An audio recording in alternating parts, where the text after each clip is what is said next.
샬롬 류 선생의 구속사 천국열차 유도순 목사님의 신구약 성경 파노라마를 낭독하는 시간입니다. 지금은 열왕기상 파노라마 10장입니다. 솔로몬의 이중적 예표. 10장은 두 부분으로 나누어지는데 전반부는 1절에서 13절 솔로몬의 지혜에 대한 소문을 듣고 찾아온 스바 여왕의 기사이고 후반부는 14절에서 29절 솔로몬 영화의 극치를 보여주고 있습니다.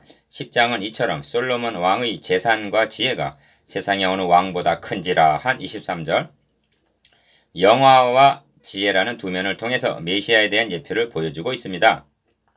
이를 목격하고 스바 여왕은 복되도다 당신의 사람들이여 복되도다 당신의 이 신하들이여 하고 찬탄하면서 당신의 하나님 여호와를 송축할지로다 여호와께서 당신을 기뻐하사 이스라엘 왕위에 올리셨고 여호와께서 영원히 이스라엘을 사랑하심으로 당신을 세워 왕으로 삼아 정의와 공의를 행하게 하셨도다 합니다. 8절 9절 솔로몬의 지혜를 통해서 솔로몬보다 큰 이가 여기 있다 하신 그리스도를 만나게 되고 그러나 내가 너에게 말하노니 솔로몬의 모든 영광으로도 입은 것이 이 꽃 하나만 갖지 못하였느니라 하신 마태복음 6장 29절 말씀을 통해서 메시아 왕국의 영광을 그려보게 되는 것입니다. 이를 두 단원으로 나누어 상고하겠습니다. 첫째 단원 1절에서 13절 지혜를 통한 그리스도의 예표 둘째 단원 14절에서 29절 영화를 통한 메시아 왕국의 예표 첫째 단원 1절에서 13절 지혜를 통한 그리스도의 예표 스바의 여왕이 여호와의 이름으로 말미암은 솔로몬의 명성을 듣고 와서 어려운 문제로 그를 시험하고자 하여 예루살렘에 이르니 합니다. 1절 주님께서도 이 기사를 인용하여 증거로 삼으심으로 본문 해석에 대한 빛을 비춰 주셨습니다. 주님은 스바 여왕이 솔로몬의 명성과 지혜의 소문을 듣고 멀리서 찾아온 이 역사적 사실을 어떤 의미로 해석해 주셨는가?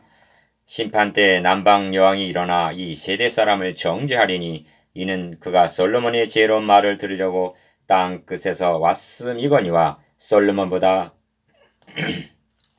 더 큰 이가 여기 있느니라 하십니다. 마태복음 12장 42절 스바 여왕은 솔로몬을 만나 지혜를 듣기 위하여 멀리서 찾아왔으나 이 세대 사람들은 하나님의 아들 그리스도께서 자신들을 만나기 위해서 하늘에서 찾아오신 그리스도를 배척하고 복음을 드리려 하지 않는다는 책망입니다. 주님의 관심은 분명합니다. 주님께서는 솔로몬을 그리스도의 예표적인 인물로 보고 스바 여왕이 솔로몬의 명성과 지혜를 듣고 찾아와서 지혜로운 말씀을 듣고자 한 것을 구도로 보고 도를 구하는 거죠. 계시는 것입니다. 다시 말하면 스바 여왕이 솔로몬을 찾아와서 지혜를 구한 것은 이스라엘은 버림을 당하고 땅끝에 있는 이방인들이 그리스도의 소문을 듣고 찾아와서 진리를 구하게 될 그림자를 보고 계신다는 말씀입니다. 이 점이 심판 때 남방 여왕이 일어나 이 세대의 사람을 정죄하리라는 말씀에 나타나는데 심판 때 정죄하리라 하심은 스바 여왕이 솔로몬을 찾아온 사건을 그리스도를 찾아온 곳으로 간주하기 때문에 가능한 말씀인 것입니다. 성경엔 이러한 예가 많이 있는데 모세가 받은 고난을 그리스도를 위하여 받은 수모라고 말씀하고 히브리서 11장 26절 라합이 정탐꾼을 영접한 것을 그리스도를 영접한 것으로 여기셔서 의롭다함을 얻었다고 야고보서 2장 25절 말씀합니다. 이렇게 말할 수가 있고 이 점을 이해할 수가 있는 것은 성경을 구속사라는 맥락에서 볼 때만 가능한 것입니다. 시편 18편 44절에서는 그들이 내 소문을 들은 즉시로 내게 청종하며 이방인들이 내게 복종하리로다고 말씀합니다. 무슨 뜻인가? 이방인들이 내 소문 즉 그리스도의 복음을 듣고 영접하리라는 뜻입니다. 사도 바울은 그러나 내가 말하노니 그들이 듣지 아니하였느냐? 그렇지 아니하니 그 소리가 온 땅에 퍼졌고 그 말씀이 땅끝까지 이르렀도다 하였느니라 하면서 모세가 이르되 내가 백성 아닌 자로서 너희를 시기하게 하며 미련한 백성으로서 너희를 노엽게 하리라 하였다 하고 로마서 10장 18절 19절 복음이 이방인에게로 옮겨지게 될 것을 말씀합니다. 스바 여왕은 복되도다 당신의 사람들이여 복되도다 당신의 이 신하들이여 라고 말합니다. 8절 그들이 어째서 복된 것입니까? 그것은 항상 당신의 앞에 서서 당신의 지혜를 들음이로다. 그래서 복되다는 것입니다. 이 점이 1차적으로는 솔로몬을 가리킨다 하여도 진정한 복됨은 그러나 너희의 눈은 봄으로 너희 귀는 들음으로 복이 있도다. 내가 진실로 너에게 이르노니 많은 선지자와 의인이 너희가 보는 것들을 보고자 하여도 보지 못하였고 너희가 듣는 것들을 듣고자 하여도 듣지 못하였느니라. 에서 마태복음 13장 16절 17절 성취될 축복인 것입니다. 그렇습니다. 스바 여왕이 들었다는 솔로몬의 지혜로운 말을 천사가 이르되 무서워하지 말라. 보라, 내가 온 백성에게 미칠 큰 기쁨의 좋은 소식을 너에게 전하노라 한 누가복음 2장 10절. 복음을 들은 복됨에 비할 수가 있겠습니까? 첫째 단어는 솔로몬 왕의 규례대로 스바의 여왕에게 물건을 준 것 외에 또 그의 소원대로 구하는 것을 주니 이에 그가 그의 신하들과 함께 본국으로 돌아갔더라 하고 13절 마치고 있는데 그의 소원대로 구하는 것을 주었다고 말씀합니다. 그렇습니다. 우리 곧 나와 실루아노와 디모데로 말미암아 너희 가운데 전파된 하나님의 아들 예수 그리스도는 예하고 아니라 함이 되지 아니하셨으니 그에게는 예만 되었느니라 합니다. 고린도후서 1장 19절. 이것이 지혜를 통한 그리스도의 예표입니다. 둘째 단어 14절에서 29절. 영화를 통한 메시아 왕국의 예표. 솔로몬의 세입궁의 무게가 금 666달란트요 합니다. 14절. 금으로 따져서 그렇다는 것입니다. 이에 대한 정확한 액수와 가치를 산출할 수가 없다고 해도 상상을 초월한 새 입금임은 분명합니다. 앞 단원에서 솔로몬의 지혜를 언급한 후에 솔로몬의 영화를 보여주십니다. 이는 메시아 왕국의 영광을 예표한다 하겠습니다.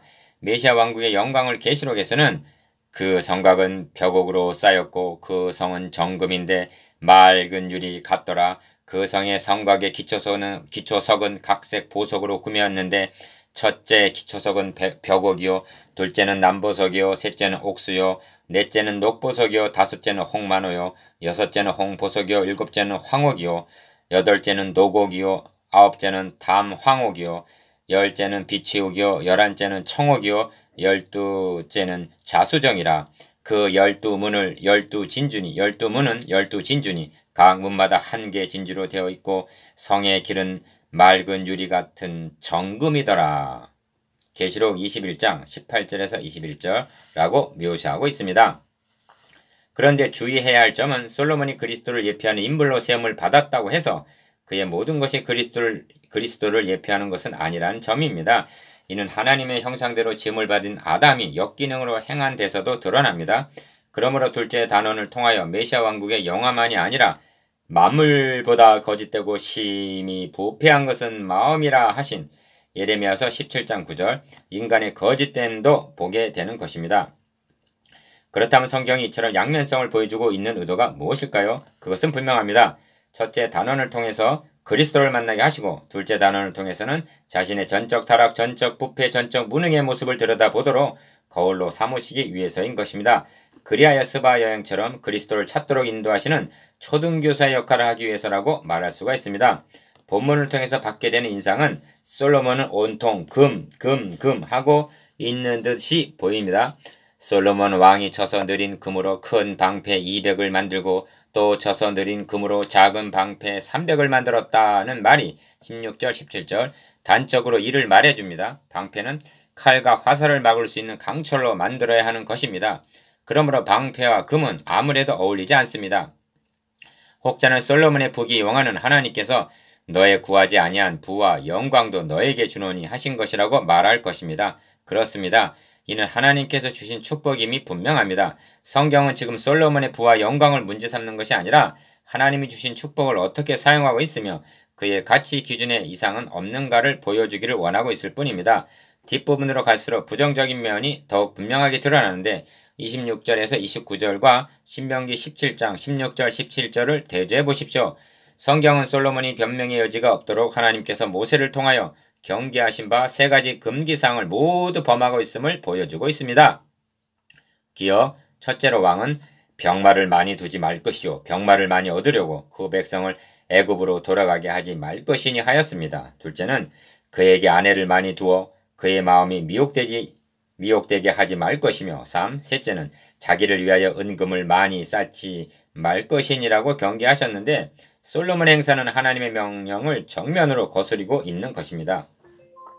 하나님께서 복을 주심으로 재산과 지혜가 세상 모든 왕보다 뛰어났던 솔로몬 왕이 미리 경고하신 하나님의 경계를 조금이라도 명심했다면 하는 안타까움이 있지 않습니까? 우리도 이렇게 고백할 수밖에 없습니다. 사람은 다 거짓되되 오직 하나님은 참되시다 할지어다. 로마서 3장 4절.